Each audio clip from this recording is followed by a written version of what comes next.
Mary Cassidy from Project Camelot, and I'm very pleased to be here with Ashayana Dean. And basically, I think I'm going to let you do your own introduction as to who you are and some of your background. You know, it's interesting to hear you talk about yourself, just briefly, because we're going to be talking about the material most of the time. Mm-hmm. So, for example, I would say that you are the author of the Voyager books.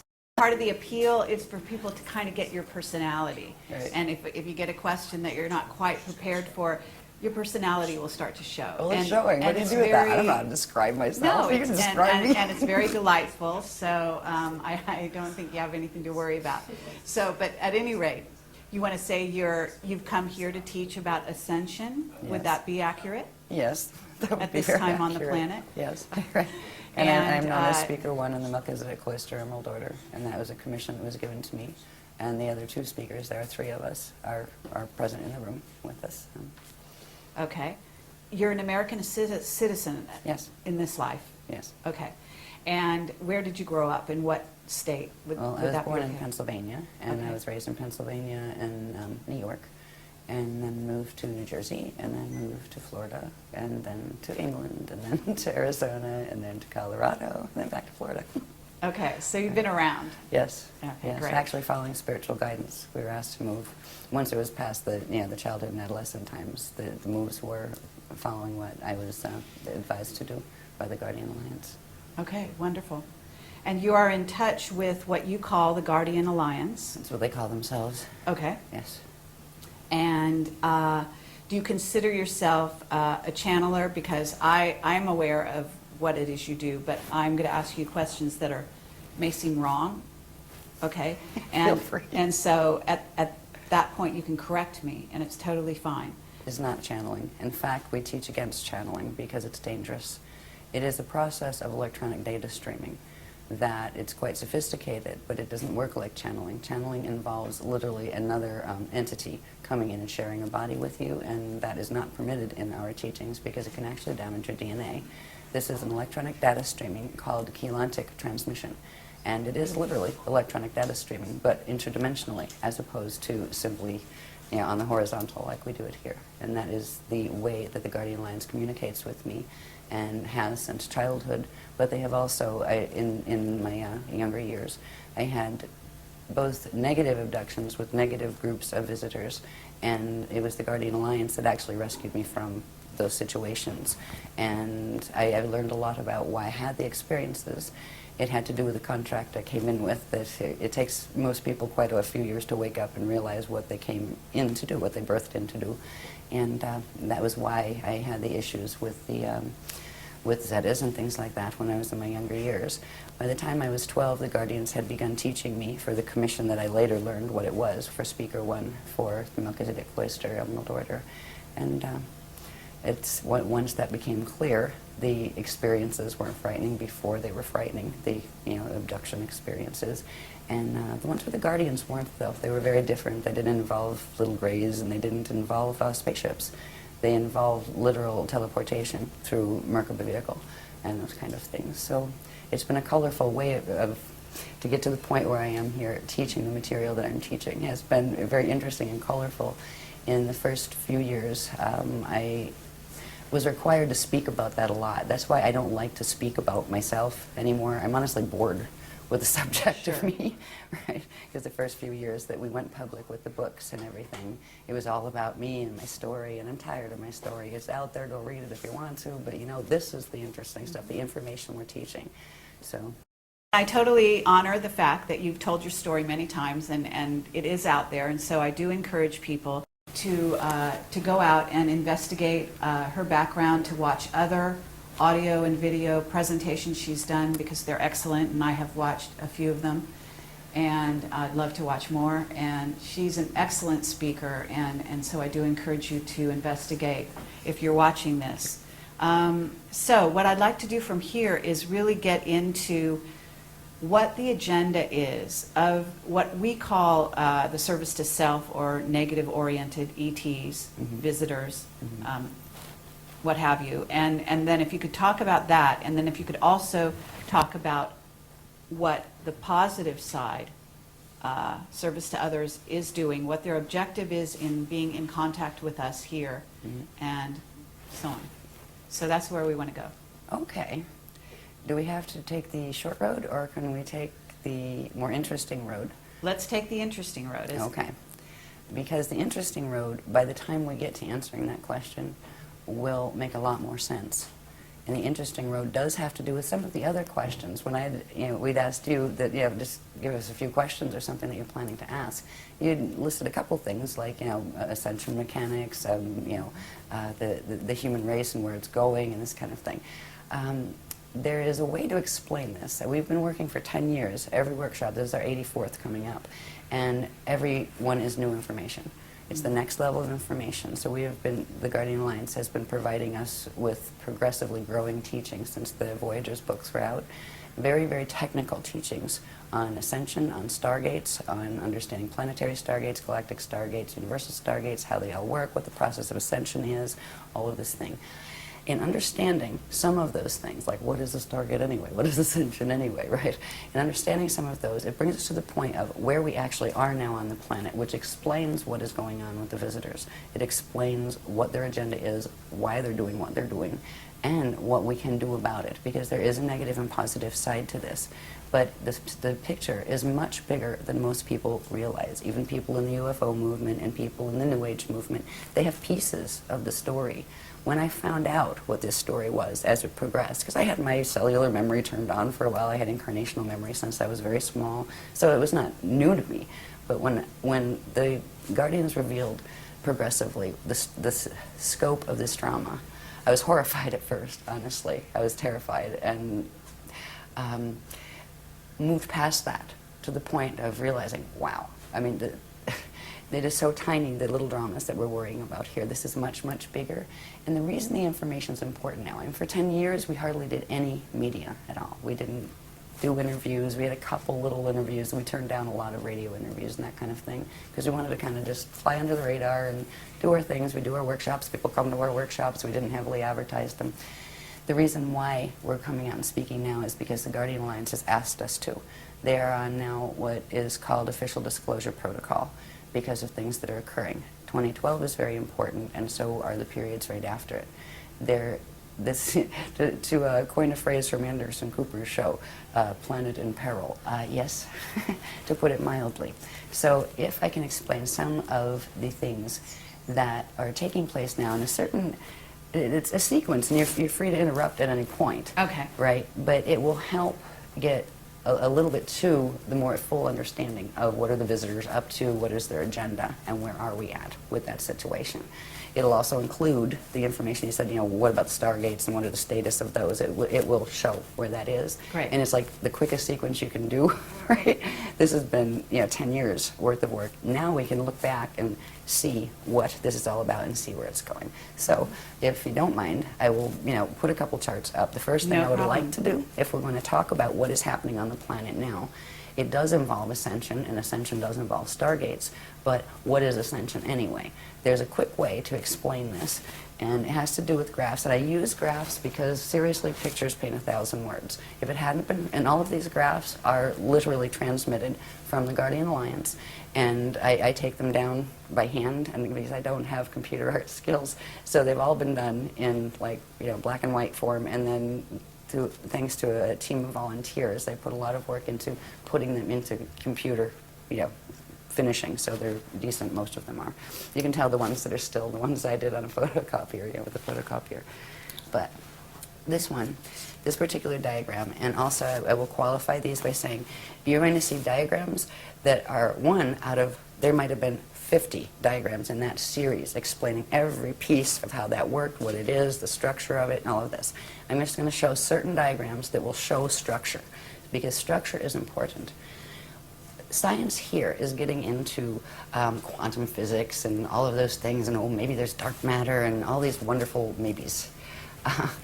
There is a whole order of these things. Yes, there's dark matter. Yes, quantum physics are real, but they have no idea the structures that are involved.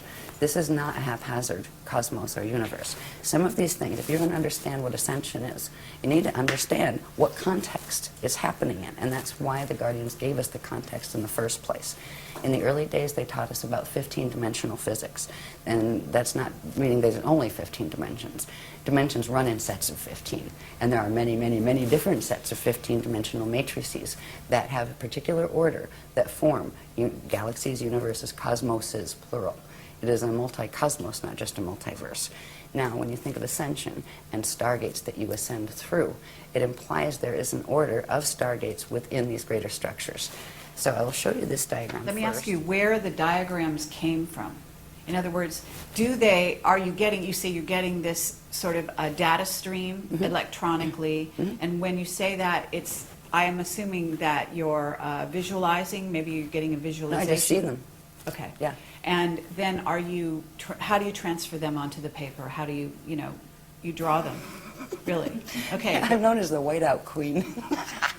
Because a lot of times they'll come down, like one diagram like this, that's all like, looks like a single thing. There'll Very be like intricate. 6 different images on it. Wow. And like 20 different layers. Okay. And I call it a pullback process, where the whole big thing comes down in one data stream that it might take me like 6 hours just focused completely on one, getting it all down. And that's even without the words and labels and arrows and stuff. That's just getting Okay. the shapes and structure. Then we'll pull them out, right? Where I'll make photocopies and white out that part, and then you got that one, white out this part, then you have that one, and you might have like a series of 10 of them out of the one that came in. So it's almost like what do they call those files where they condense everything? Zip file, yeah. So it comes in like a zip Okay, file, I hear and when you. it opens, there's a lot of heat involved actually. You can feel the DNA activation. It comes through, the chakras activate, and there's like this heat field around me when it's coming through. Or sometimes, depending on the line, because there's different lines, different ones, different levels of the Guardian Alliance communicate, from different places, and some of the lines come in cold, like shiver, some of them come in hot. So Okay. some of them carry the images, and that's where the images are coming from. And at this point, there are thousands of them. There are thousands of intricate diagrams that Fabulous. come Okay. in this Yeah, way. that's great. All right. This one, for instance, this is part of a huge series now. And this is a very simple one. As you'll see in some later ones, it grows. If we can think of this, I wanted to use this as a very simple way to explain what ascension is. Ascension is about evolution. It's actually about re-evolution. The Guardians refer to it as re-evolutionary determinism. Yes, there is a predetermined framework of creation within which creation occurs, but you have free will within that framework. And you start out as part of the whole. They refer to it as the God Source consciousness field. And from that place, you can enter into material experience that is all taking place within that God Source consciousness field. There is no place outside of God. All of this takes place within the body of the consciousness of God Source. They consider the structures in which and through which matter materializes and forms and identities individuate. They consider that part of the manifest body of God Source, and they're talking about the cosmoses being the manifest body. And there is a field of just pure cognition that is beyond that. It is eternal, it is always aware. Time as we know it in linear form is just not a reality there, but it's understood as an experiential quality within the framework of materialization. So in that context of understanding a little bit about how we look at God and the concept of God, yes, there is one. It's not some big father dude on with a big white beard that's going to send you to hell if you're bad, right? There is structure involved in this. Now we went through what is called particle creation, which takes it from the first unit of consciousness in the consciousness field of God that did something and went under certain changes. From those changes, that shape grew and literally created the spherical wheels within wheels, or spheres within spheres, that is the hidden structure behind all cosmic order, and even galactic order, planetary order, and your own body's order, and atoms' order. So this, if you think of it as just an example of a cosmos, all right, you have a center point, right, and you have a sphere. Where you see circles, they're actually spheres of energy. All right, you have one sphere, two sphere, and a third one in the center, the smaller ones, and then lots of these little ones in the center.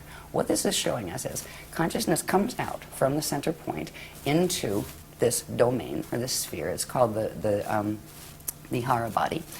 And first, it individuates into the two larger spheres, and they individuate into sets. And this all happens at the same time, right? It expands outward. These are called, when it expands outward, it's called ikashi, expansion cycles, where consciousness is coming out from the God Source consciousness field into the smaller form or structure of materialization and expands out through these cycles simultaneously, one on each side. This particular line is referred to as a vector, time-space vector. One end of it is referred to as an event horizon. So one time vector has two event horizons, right? Now, here you have a core, here you have an inner, here you have a middle, and here you have an outer domain on each side. Reality fields take place within all of those. So it's not just that there are numerous reality fields. You have ones in the outer bands, you have ones in the middle, inner, and core bands. The process of coming into existence is expanding out through experiential cycles within the Akashic expansion cycle till you get to this point. When you get to this point, now you'll see in this next graph, these are actually time cycles with names. They're called yugas. And when you get to this, which is called the Kali Yuga, there are several options.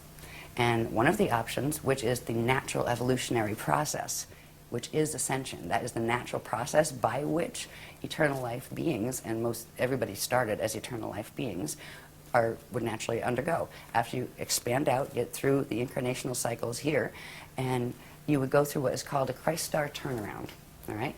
Where you enter these little cycles behind. They're called the Adashi return cycles, where they're going back into source cycles.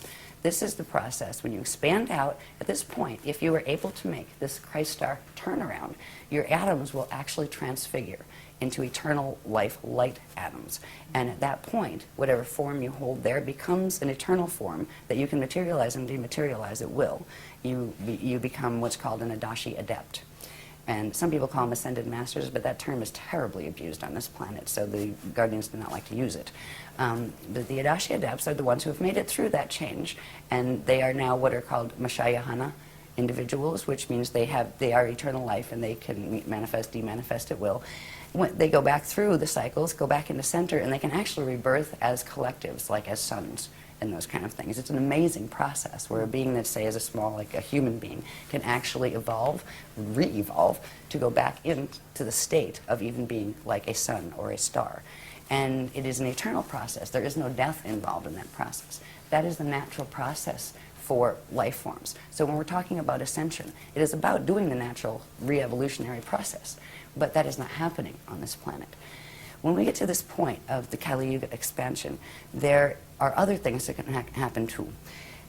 There are certain qualities about the science of ascension that are very, very much about physics. Right? And there are consequences in physics. If things are not working well on a planet, it affects the body of the people who live on it, and the animals who live on it, and the plants who live on it. And if certain things are not working well in the body, the DNA does not function properly, the body will not produce the chemicals, and a particular one called celestaline, that is required in order to allow the atoms to merge with their antiparticles without annihilating. That allows particle and antiparticle to come together. They shift angular rotation of particle spin, and you can literally turn into a radiation wave. And that's what it means actually to go into full Merkaba and be able to go through gates. That is the process by which you go through stargates. So if we talk about ascension, it is the natural process of being able to expand out. We were out in the Kali Yuga cycles, finally we're out here. Now we have choices. We can ascend, or if we get stuck here, there's another path that we can take. It's called the Kali Rama path. It is the path of step back. You can go back here to the stage before, and then have to rebirth out again into the cycles in the outer domain and it's almost like a restart. Do it over again. So hopefully you fulfill all your ascension codes. It's what it's about. It's about activating your atoms to the point where they can fully transfigure. And if you can do it in a cycle again, then you can ascend again.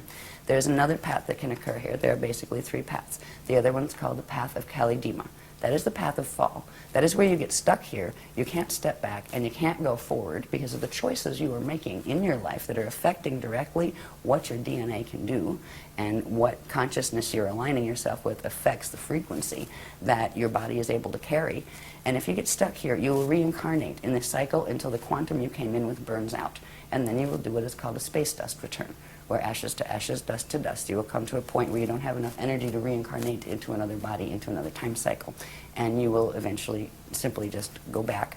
And eventually everybody goes back. But if you go back in ascension, you go back whole. If you go back and step back, you can come back out and go back whole. But if you do the fall path, you do go back eventually as space dust, where your body dies and your consciousness can no longer hold together, and it fragments and just becomes part of the local environment. But the local environment at times goes through natural cycles that have to do with Stargate cycles and ascension cycles, where all these little time tracks pull in together and then come back out again. At that point, anything that gets stuck out here gets drawn back into the center. So this is why God's Source doesn't look at it as losing anyone in the fall path. It's the experience of you losing your connection with the universe that it's really about. So to get to understanding stargates and everything, I wanted to explain on this simple diagram about the cycles that we are in, because right now we are in that Kali Yuga cycle, and those three choices are facing us very much now, and more than they might usually, because this planet is in the middle of a drama that people here have forgotten, but they knew during the Atlantean periods. They knew 10,000 years ago what was happening here, and we have forgotten that knowledge. So anyway, let's go to the next diagram. If I spend this long on every one, we're going to be here for 6 years. Yeah. No, that's actually very helpful, and I think that was very clear. So, Sorry about the cough. thank you. That's okay.